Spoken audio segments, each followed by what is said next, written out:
thank you for giving up part of your day to hear me say some things that hopefully will strike a chord, hopefully will resound with you, hopefully will maybe challenge some thinking and some thoughts, and just talk about what we believe about education and how we want to grow education as a whole, as well as specifically how we want to grow education here in Racine. Before I go too far, and I know Father did it at the very end of Mass, but I know there were some folks here who were not in Mass. So I want to ask Gloria Schumacher and the teachers and staff of John Paul II Academy to stand really quick for me, put you guys on the spot. And then you may have heard in Mass, but for some people who didn't, every 2 years, the Archdiocese does a study called the Exemplary Recognition Program, where they take a look at schools that are doing things that are above and beyond the expectations, and truly, as our superintendent says, exemplary in terms of their work. Very few schools apply. Among those schools that apply, very few or a small number get visits then, and then of those visits, another number receive awards.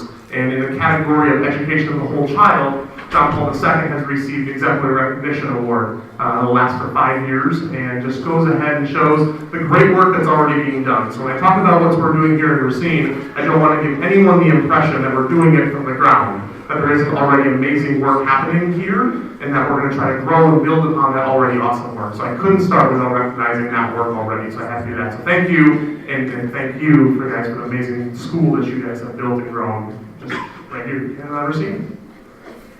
So Siena grows the foundational elements of highly successful urban schools. We're going to talk about a couple things today. We'll spend the first kind of couple minutes here. I want to share a little bit about who I am. I think it's always important, especially I'm not just here for once and then all of a sudden gone again. I'm hoping to be a part of this community, and I want you to know a little bit about who I am and what I believe in. We're going to talk a little bit about urban schools and urban education, and what those core foundational things are that help make urban schools to be successful. Not all of our schools in Racine are urban. We have a mix of urban and suburban schools in our system. But today I'm going to talk a little bit more about our vision in urban education. Then we'll talk at the end a little bit more specifically about some of the plans and ideas that Siena has already started, and the ideas and plans that Siena has moving forward. And then we'll take a peek on time, certainly be willing to have a little bit of a Q&A, and then if you want to have some more private one-on-one Q&A afterwards, I'd certainly be glad to stick around and chat with folks. So my story. I am a product of Catholic education. Okay, and I'm a product of Catholic urban education. I grew up in a single-parent household.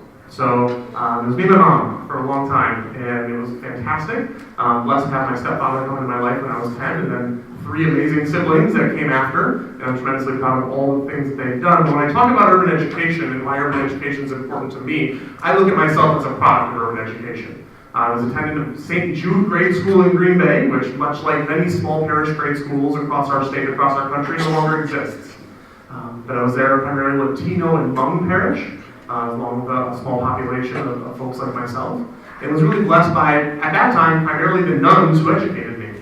And would sacrifice there at the School Sisters of Notre Dame. I was raised and educated by them. Went on to Catholic High School at Notre Dame Academy in Green Bay, where I was formed by Norbertine priests. So I truly am, in almost every possible way, a product of Catholic education. I truly believe in the value that it brings. Did my undergrad work at Wisconsin River Falls. That's my foray into the UW system, into public education. But after that, came back and was blessed to work a little bit to my master's degree at Cardinal Stritch. And in my spare time, I'm plugging away at a PhD right now at Maréh University. So one of these years, that'll happen. Really, though, my heart for urban education as an educator came during my time at River Falls. So even in that public school realm, I did the vast majority of my placement work, my practice teaching at South St. Paul High School. River Falls may sound like kind of a rural campus. It's only 20 minutes from downtown St. Paul, Minnesota. And a lot of us did work there. And it was in that environment I felt like I was back home again. Working with folks and young people who really, really wanted to grow themselves and found education to be a platform upon which they could become something bigger or better than what society may have thought they were going to be. I was a social studies teacher though, so my first job out of college was at Catholic Central High School in Burlington, so I told some folks, I'm not unfamiliar to Racine County. I don't pretend that Burlington and Racine are the same thing, they are not. But I've been in the sandbox and really enjoyed, had great experiences. The benefit for me at my time at Catholic Central was I was in a high school of 150 students, which meant we did everything. So not only was I the history teacher, I was also the theology teacher, I was also the English teacher for a while, coached basketball with the athletic director. I got like 6 other hats I could put on if you wanted to, but it was that opportunity to really see education from a holistic sense. That it's not just what happens in the classroom, the whole piece is really what drives education forward. From that point on, I had the opportunity to go to Maréh High School on the north side of Milwaukee. That is where I think I truly found my rhythm and really where my heart really kind of came to the forefront. For those of you who may be unfamiliar with Maréh is located on Capitol and 7th Street on the north side of Milwaukee, serving primarily an African American and Latino enrollment. About 730 kids, 100% school choice, 100% students of color, 100% awesome. And an amazing faculty and group of people there that are doing great work every single day to elevate students to really great success in life. And many of my philosophies and foundations that I've learned and believe about urban education come from my time at Maréh. Not only work with our high schools, but with the two great schools that Maréh encompasses. Across the way, 1,600 students across 3 campuses, really changing the landscape of Milwaukee. So why urban education? I spent a little bit of time at Catholic Central Burlington. Well, I definitely went to an urban grade school. My high school was definitely not urban at Notre Dame in Green Bay. I have great respect for educators, period. It doesn't matter where you are. The work of a teacher is tremendously challenging, and I have great faith and love for those who sacrifice and do that work every day. But for me, urban education takes an extra opportunity. It's a chance for extra joy, really is what it is. I believe when we do great work in urban education and urban schools, we give students opportunities that they simply did not have before. We know that the biggest delineator of student academic performance in life is parental income. Every study under the universe will show you that. And the best way to judge how well a student will do by taking a look at how much their parents or their support units bring in financially. So in urban schools, we know that that's a lower opportunity, so we have a chance to provide even more support, even more help, and help elevate that gap and push kids to things that they haven't been through before. So what are the elements in urban schools? Students, teachers, and leaders. Okay? Curriculum is an important piece. I'm not going to talk a whole lot about curriculum today because most curriculums, when you really get down to the nuts and bolts of them, don't look terribly different from each other. They all focus on important skills, they all teach important topics, they all assess on certain things, but we are, at schools, we're a people industry. We are people helping people, people serving people. So the most important elements in any organization, but most specifically in schools, are the people. And that's what I want to focus on. Because no matter what kind of conditions that we're in, no matter how beautiful your building is, and you guys have got an amazing building here, or how challenging some of our other buildings in our system are right now, we can affect people very easily. Okay? People is the opportunity. We don't need more money to affect people. We don't need more anything else. We can work with our folks, whether it be our teachers, our principals, most importantly our students, to help enhance and grow them. So the first thing we need to do, I got to start with kids. Kids are why we're here. Okay, that's why everybody's in this room right now. That's why I'm standing in front of you right now. Our kids are the end goal, and everything that we do in Siena and everything we do in any school really should be focused on our students. So when we talk about students, we want to find our students' innocence.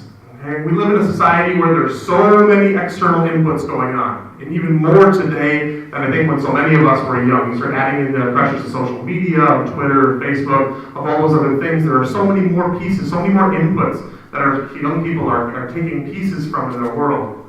The schools, the classrooms, has got to be a place where we see kids for what they are, which are kids. They are young people wanting to learn and grow and develop themselves.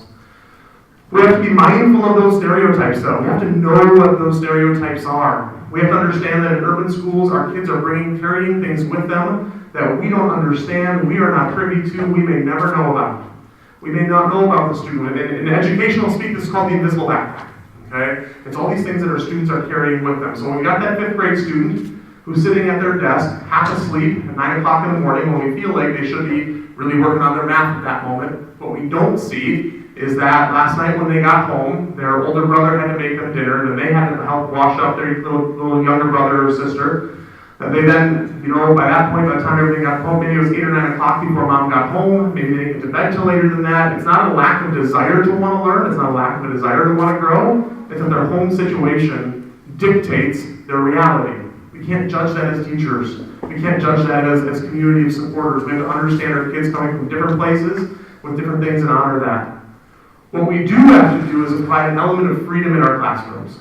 Okay? We have to create an environment where kids feel safe, where kids feel protected, where they want to grow, where they have an opportunity to grow.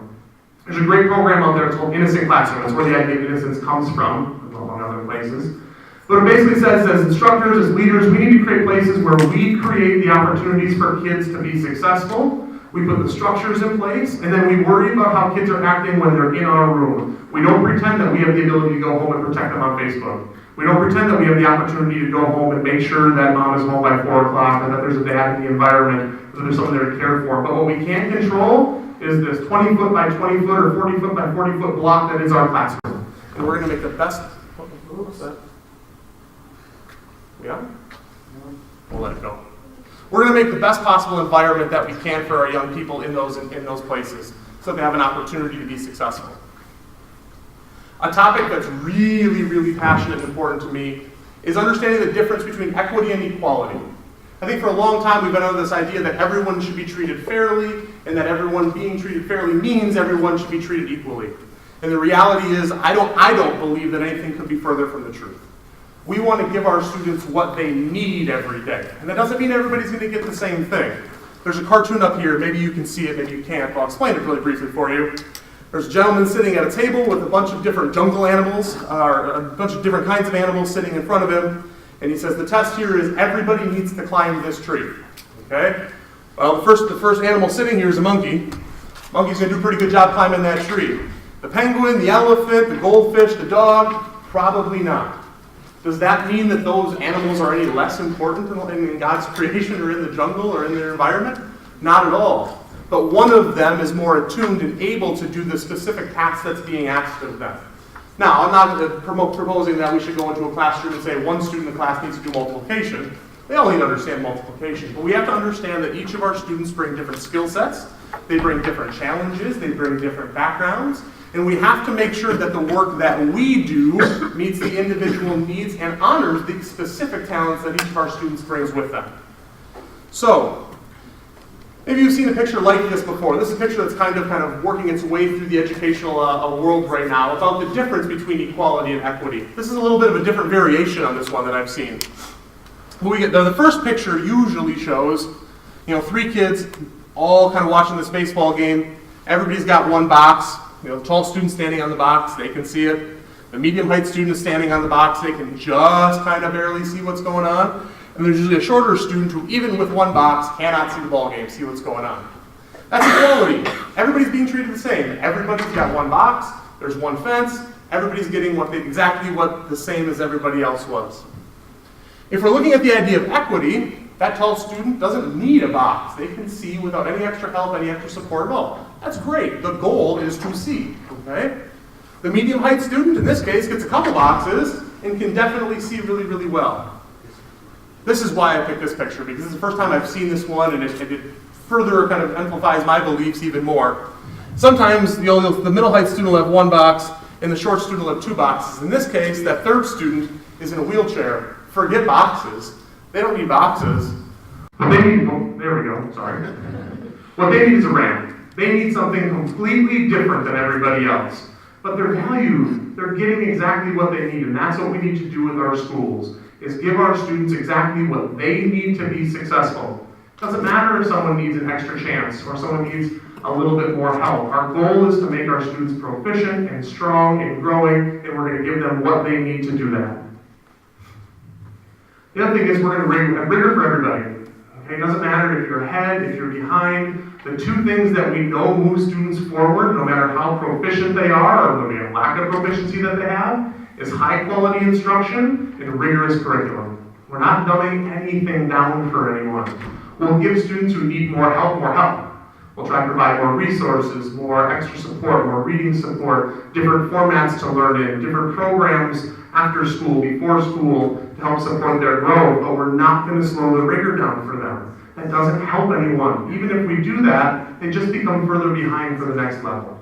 Okay? We want to keep pushing our students forward. Our students need to be engaged. We'll talk a little bit more about data, and I don't want to get too deep into educational data, but I have to a little bit because it's something I believe a lot in. But one of the most important things is our kids need to be following their own progress. When students take tests, they need to be tracking their growth, not just their scores on the tests, but understanding what specific skills are we trying to learn in this particular unit, and how well did I do on each one of those tests. So when I take a math test, and we're talking about, I'll keep it really simple, maybe there's a piece about addition, a piece about subtraction, and a piece about multiplication. Instead of just worrying about, do I have an 85% on this test, the student needs to understand, I got a 90 in the part about addition, I got a 30 in the part about subtraction, and I got an 80 in the part about multiplication. They're not okay in all those areas. The 85 makes it sound like, oh, we passed, we're fine. But what that reveals by breaking it down a little bit, and by letting our students break that down, they can see this is the specific skill I've got to work on. And then they track that in their own notebooks or in some sort of a way. We know, again, based on educational research, that students engaging in their own data, just that alone provides an opportunity for growth for them. That helps move them forward without any extra help, without any extra strategies. Just being engaged in their own progress in a specific way helps students find success. And then we use structure. Differentiation, and for those folks who aren't super educationally vocabulary, differentiation is the idea that we teach students at different ways based on their specific needs in the classroom, okay? Or that we provide different units of curriculum or levels of curriculum based on a student's needs in the classroom. That's really hard to do for teachers. That's a really hard thing to do. It's hard to create a lesson plan for one room of students. It's really hard when I've got to try to create 4 or 5 different lessons for the same topic in the same classroom at the same time. So what we believe in is we use structure to differentiate. That we do some whole class instruction, and then we break things off into centers, and we can work with students in small groups while they work independently or collaboratively on other tasks, and I can group those kids by their ability level. So I can take kids who are all struggling on subtraction and put them together. I can take my kids who are struggling on addition and put them together, and then I can tailor some of those activities and tailor my instruction to what they need in that moment. One thing that I fell in love with, I was here for open house, and I walked through the building here at John Paul II Academy, and Brenda White was with me at the time, and we had a wonderful tour, and one thing that caught me is in every classroom, in every room in this building, or building here, there are visual images that speak to the idea of growth mindset. Very simply, growth mindset means every student is capable of learning, it's just going to take different amounts of time for everybody. So the key word when we talk about growth mindset is the word yet, okay? It's not that I don't know subtraction, I just don't know subtraction yet. It's that mindset from moment one that I'm going to know it, okay? It's going to happen. It might take me a little longer, might need more practice, might need more help, but it's going to happen. Growth mindset is at the key of any urban school that's finding success in our country right now. That idea that it doesn't matter if it takes me 2 days, 2 weeks, 2 months, I'm going to get there, and the teacher has constantly been the supporter of that, and that visual images, charts like this, all over the school. Instead of saying I give up, I say it may be hard, but I'll keep trying. Instead of saying I'll never be able to figure this out, I can figure this out if I try my best. It's that idea that I am capable. Okay? Students will learn. That's just period. Students will learn. It's up to us about what they learn and how they learn it. Okay? And we will keep working. And the last piece about students then, home's the extension of the family. And we need to be really mindful about what family means. Family means a lot of different things, especially in urban schools. We need to honor whatever family our students come from. Whatever dynamic, whatever structure is there, we need to honor and protect and use that structure in whatever way that we can to support their instruction. We need to try to make it easy for families to get engaged and involved in our schools. If we're going to have a family night, we need to find a way to have a meal. Okay? If we're going to have conferences, we need to try to find a way to have childcare at the conference so we can drop younger brother or sister off and then really focus and engage on the child that we're there talking about. Okay? We need to, if we're going to have a family night around a curriculum, we need to make sure that we're doing stuff not only for the kids who are the age level of the school, but also maybe some things for older siblings or younger siblings. We have to remember that in many cases, especially in urban schools, the families of the students there may not have had great school experiences themselves. Okay? They may not have had wonderful memories of great days in schools. It might have been a challenge for them. So we need to be mindful of that and try to make our opportunities in our buildings as friendly, as welcoming, as least intimidating as we possibly can to make our families comfortable. If they're comfortable, they'll keep coming back. They'll continue to engage and want to engage in what's going on.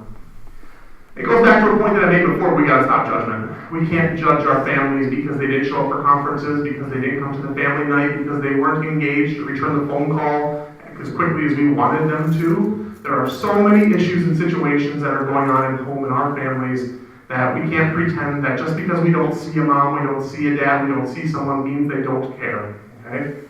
First of all, they're in your school. They cared enough to make sure that they were in an environment that they believed was good for their child. That alone is worth its weight in gold, okay?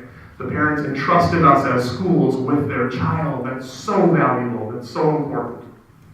And then when we do have parent events, when we do have parent nights, when we do have things going on in our school, we have to have a focus. It's not just a family fun night, it's a literacy night, it's a science night, it's a math night, but we sneak that stuff in. Okay, publicly, family fun night, that's great. Internally, as we're planning it, we're sneaking literacy in everywhere that we can. Little opportunities to learn and grow. We're having fun science games or rocket games where we know that they may be shooting rockets off in our gymnasium. We're actually teaching them STEM skills. We're teaching them engineering skills. You know, we want to make sure that these opportunities are in place that families can come in and see, God, we're having fun, but we're learning something as well, but not be intimidated by the fact that we're doing school right now, that we're actually learning along the way. I believe teachers become teachers because they love children. I believe administrators become administrators because we love teachers. And I love teachers. So the next kind of pieces along the way here is really talking about our teachers. Teachers need to have a critically conscious purpose. Okay? You need to go in every day with a focused, determined mindset. We don't go in just saying, okay, we're here today. No, we're here today for a very important purpose. Our teachers need to see their students as agents of change in the world. You're not teaching a second grader, you're teaching a future doctor. You're not teaching a fourth grader, you're teaching a future dentist, you're teaching a future lawyer, you're teaching a future military service person, you're teaching someone who's going to have great change in the world, not just that little kid who hasn't had their homework in 3 days, constantly has a runny nose, and still can't tie their shoes in second grade. Okay? They're there, they're going to do great things in the world. Myself and all my siblings, again, went through a highly urban Catholic grade school. I was a highly problemed child, okay? I became a principal, I think, because I was so familiar with what the inside of a principal's office looks like. Trust me, I was well aware. I don't think my teachers at the time ever knew what I would have become. Or my brother who just did 2 tours in Afghanistan, or my sister who's finishing up at dental school right now. Or my other brother who, after some other things in life, finally decided he wants to become a teacher now. You know, now we were blessed by an amazing group of nuns in an amazing school that probably didn't think that that's what we were going to become, but educated us like that, things we were going to become. We got to make sure we see our students as so much more than just the challenges or even the joys that they bring to us every day. We got to make sure that our teachers have a connection to reality. We do need to think of our students in the way that what they'll become, but we also have to understand that, especially in urban schools, it's not a clean and easy path to get there. And that we have to teach our students that you might have to work a little bit harder.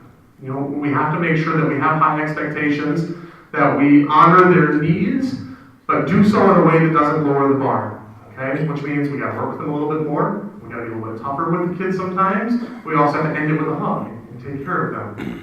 We need to teach our students the importance of grit. This book up here isn't just a random picture right now. The book is called Grit. Author is Angela Duckworth, an amazing book that talks about really the skill set that's most prevalent in successful people is the ability to fall down and get back up again and just keep working through it. It's an amazing read. Certainly worth your time. Our teachers need to demonstrate a sense of duty to our students and our community. There's a lot of different models and mindsets that people think of with teachers. Teachers can be leaders, teachers can be wise people. I think the best way to look at teachers is servants. And like servants, like literally like waiters at a restaurant, you know? We have to be patient when the student says, well, can I get that with no onions and extra pickles and double mayonnaise? I mean, every student has a specific need, and as teachers, we have to respond to those specific needs to give our students exactly what they want. And we got to do it with a smile on our face, knowing that we've got 6 more tables full of people who want their food and wanted it 10 minutes ago, and 3 parents who want a phone call, and then we got that committee meeting after school, and basketball practice tonight, and then I got a kid and family at home that at some point I've got to get to. You know, that's the reality of what life as a teacher has to be highly successful. It's why I love them. It's because they have that dogged determination, and they just don't quit. It's important for our teachers in our schools not only to be engaged with the community, but to be engaged in the community. It's the expectation that our families have of us, and honestly, not unrightfully so. We want to bring people in from our community to expose them to our students. We want to bring in people to talk to our kids and show them all the great things that they're up to. At the same time, we need to be in the community.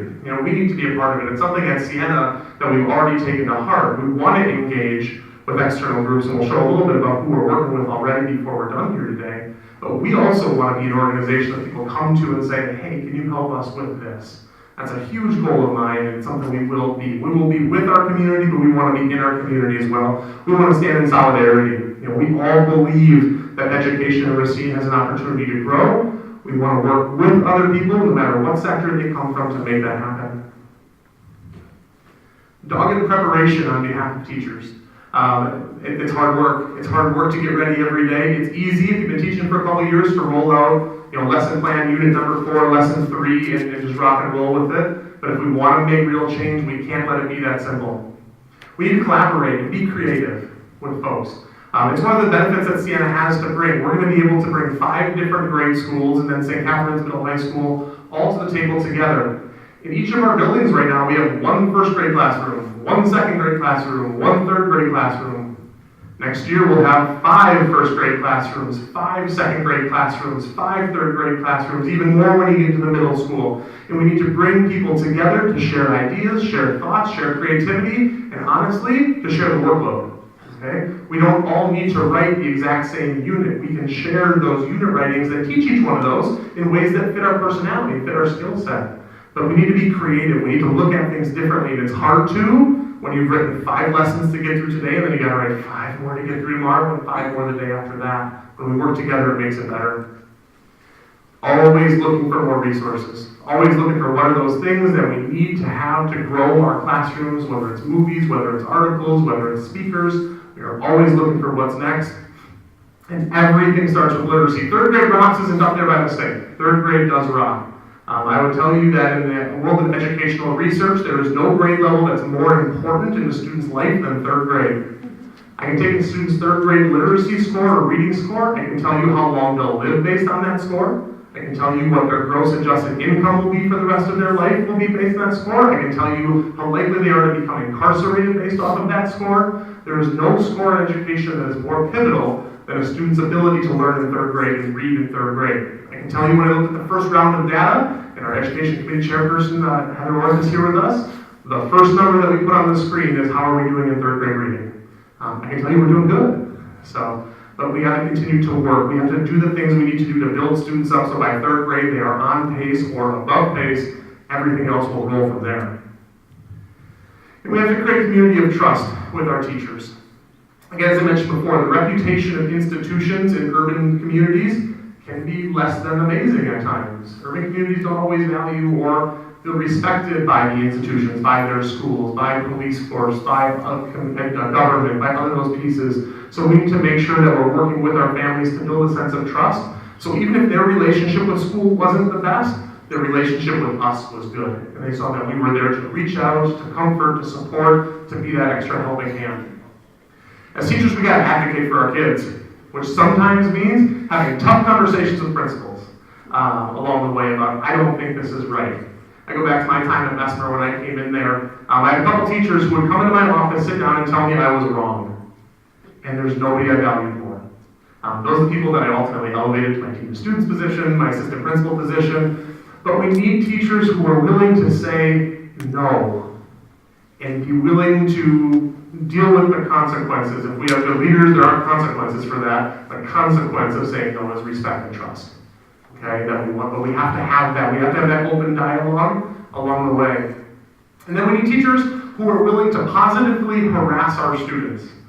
If that homework's not there, we gotta get on them every single day about that homework getting done. If they're fighting on the playground, we gotta continue to work with them to help them be better. If they need to ride home, we gotta figure out a way to get them transportation to the events that they need to get to and from. We've gotta be annoying as the day is long for our young people, because that's how they know that we love them. That's how they know we support them.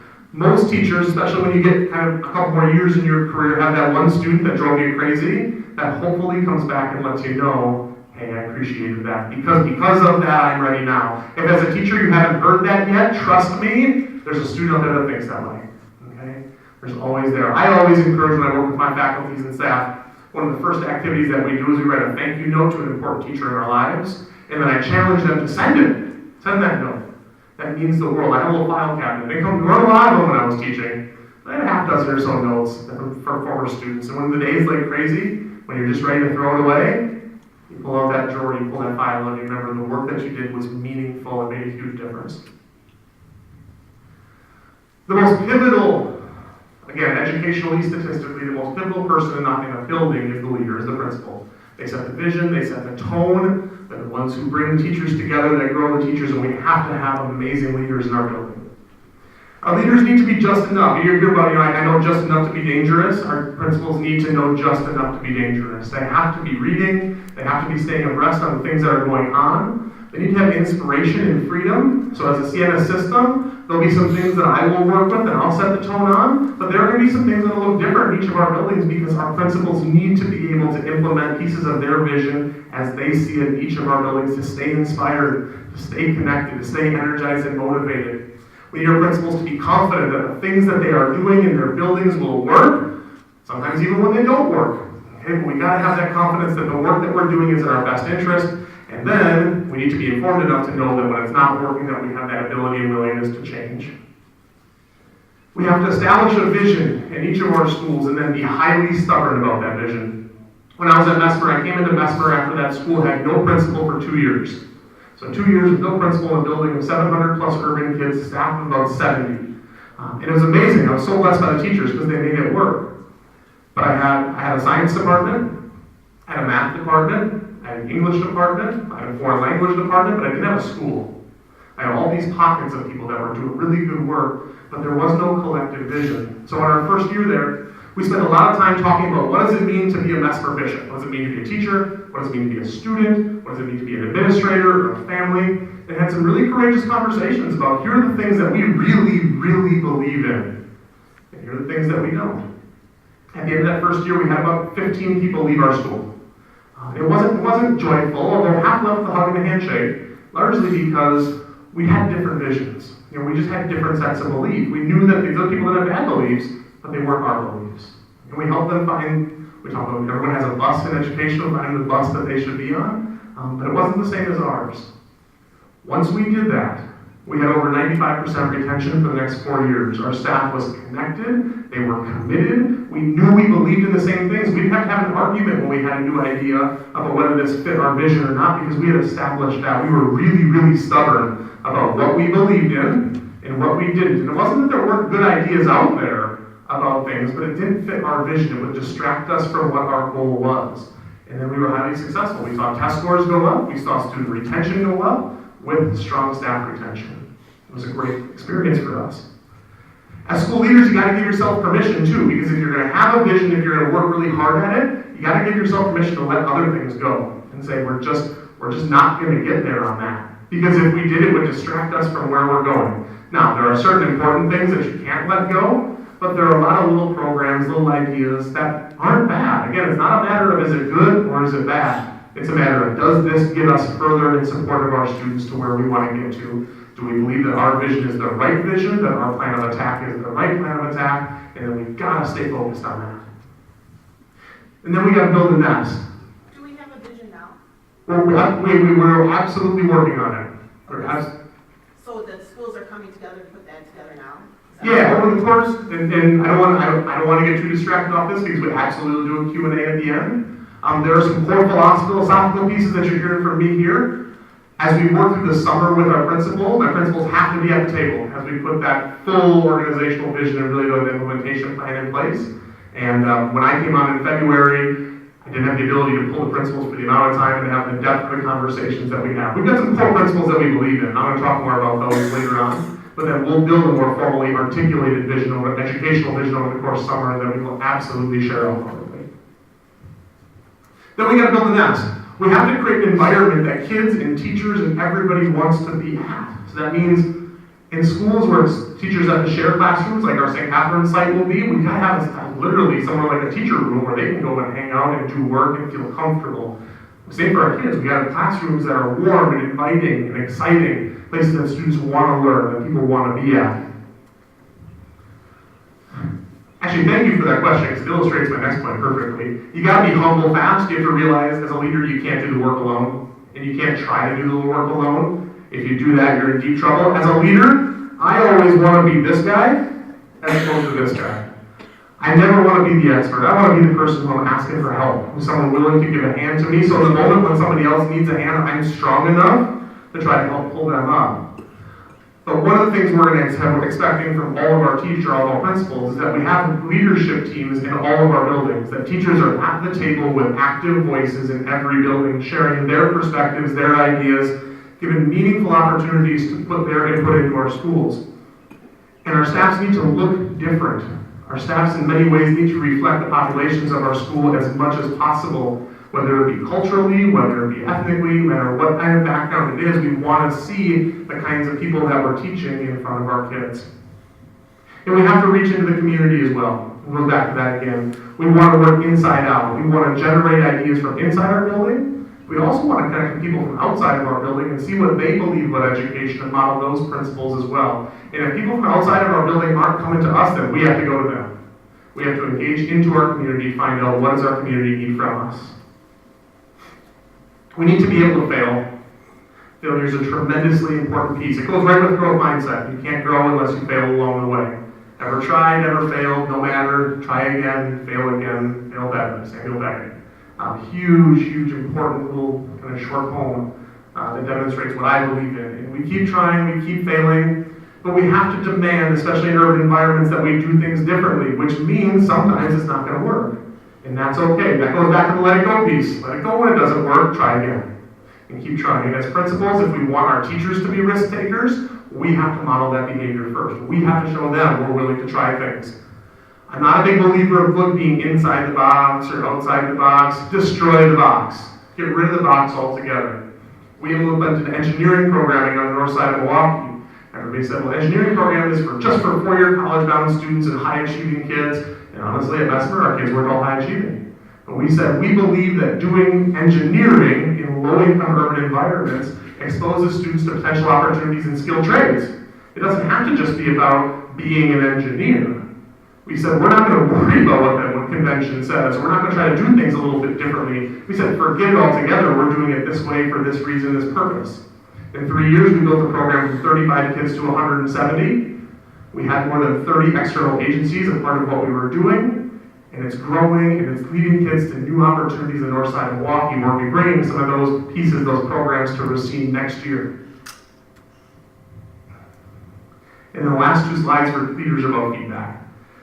Our principals need to be giving and receiving feedback at all times. Our teachers need great principals. They're relatively speaking, a limited amount of data I'm going to be collecting from our principals along the way, but one of the most important pieces that I'm looking for is how many times every month does our principal walk into a classroom.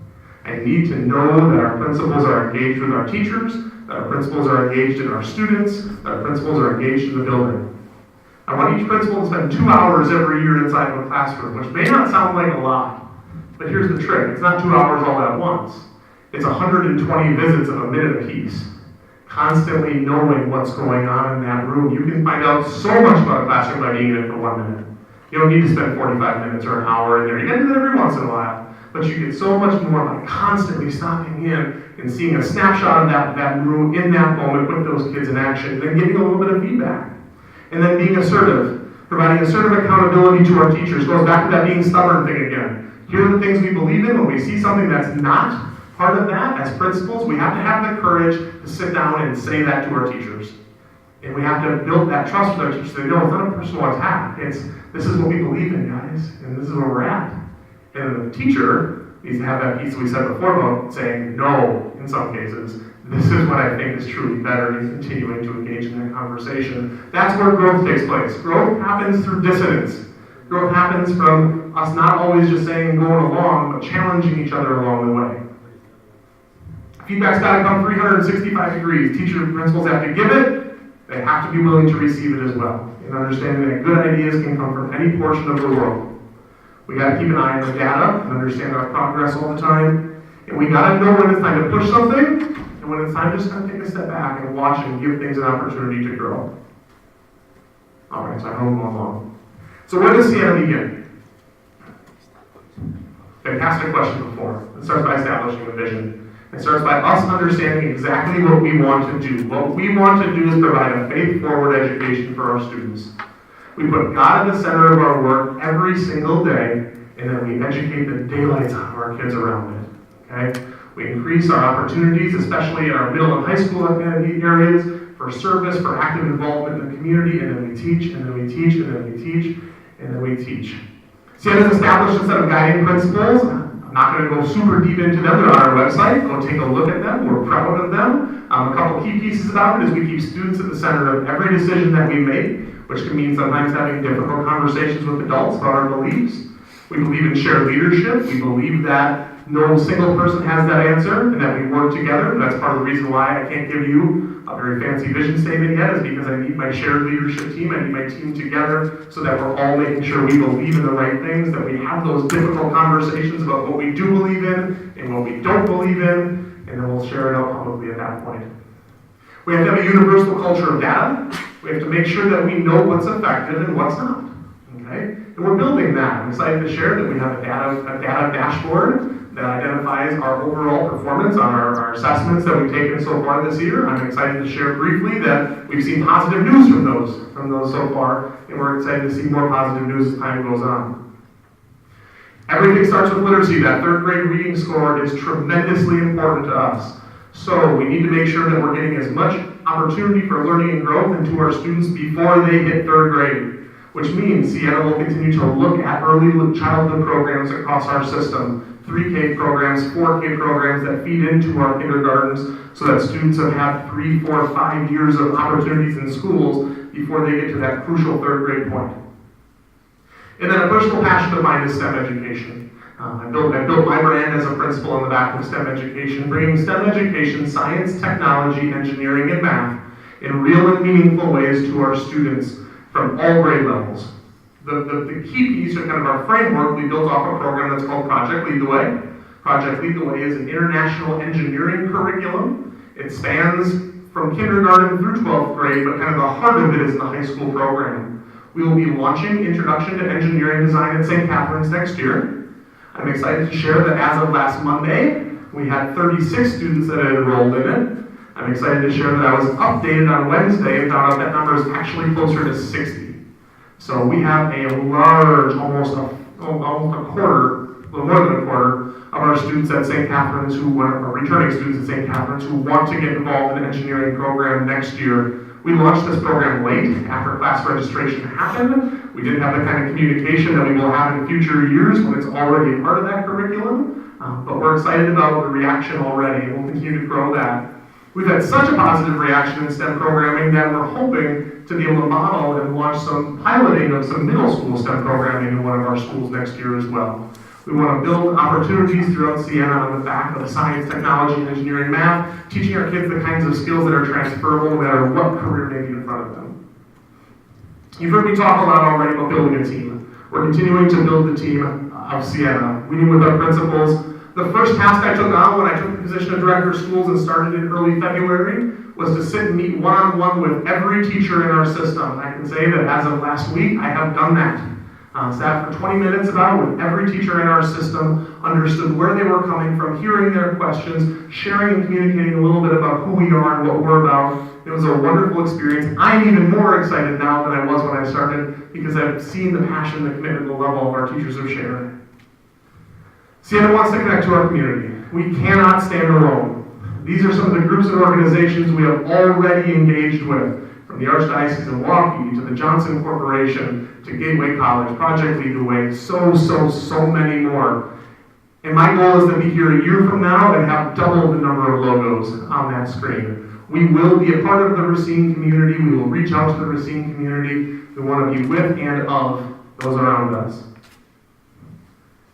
But I don't want to lose focus of who our community is, first and foremost, and that is the 6 schools, the 10 parishes that make up the Siena Catholic Schools in Racine. I've been blessed to be engaged with these teachers, to be engaged with these leaders, and I'm excited for where we get to go next. If you have questions, comments, I'm way beyond time, so I appreciate your patience. But our email address is right there. It's info@sienacatholicschools.org. If you're on Twitter and you want to follow us on Twitter, we do have a Twitter account up. It's @Siena Schools. As we have more information, we kind of shoot it out in small bunches there. We have a Facebook page that will be coming soon. We want to communicate in a lot of different ways, and I appreciate you listening and being here. Father, we have time for a couple of questions? Sure, we do. Great. But let me say something first. Thank you very much, Todd. I think these people will want to